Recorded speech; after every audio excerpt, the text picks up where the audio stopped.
जय माता दी। आज हमने राज माखीजा सर से अपॉइंटमेंट ली थी। हमें हमारे यहाँ माता की चौकी करवाई थी, तो उनके द्वारा किया गया प्रोग्राम बहुत पसंद आया हमें। सबने हर्षोल्लास के साथ आनंद उठाया। मैं दिनेश लालवानी। हमारा मेरे भाई के बेटे को 1 साल हुआ, तभी हमने माता की चौकी रखी और हमारी परसों ही वेडिंग हुई है, तो इस वजह से जो है माता की चौकी रखी हुई थी और राज माखीजा के थ्रू रखी, तो काफ़ी हमें बहुत ज़्यादा मतलब अच्छा लगा। जय माता दी। असां लालवानी परिवार राज माखीजा भैया खां जोत कराईसीं। जोत करण जेको मतिलबु तरीक़ो उन में मतिलबु ईअं लॻंदो आहे त मतिलबु साक्षात चइबो न जेके पॉज़िटिव एनर्जीज़ ईंदो असां ईंदियूं आहिनि न, मतिलबु अलॻि ई लेवल जो हूंदो आहे। ऐं जंहिं महिल शुरू कंदा आहिनि मतिलबु तव्हां हिकदमि ईअं खोइजी वेंदव, मतिलबु तव्हांखे हिकु ध्यानु बि न हूंदो आसे पासे केरु आहे, सिर्फ़ु माता ऐं तव्हां आहियो।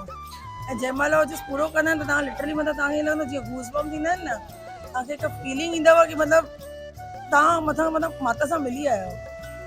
आज हमारे घर पे हमारे मामा मामी जी की 25th वेडिंग एनिवर्सरी थी, तो हमने सोचा माता जी की चौकी के साथ उनका सेलिब्रेशन किया जाए। तो इस पे राज मखीजा और उनकी टीम ने हमारे इस फंक्शन को इतना आनंदमय कर दिया कि सब झूम उठे हैं। भगवान करे और माता जी करे करके राज मखीजा और उनकी टीम के जो स्वर है उनको ऐसे ही बनाए रखे और वो सबको हर्षित और मंगलमय करे। Thank you.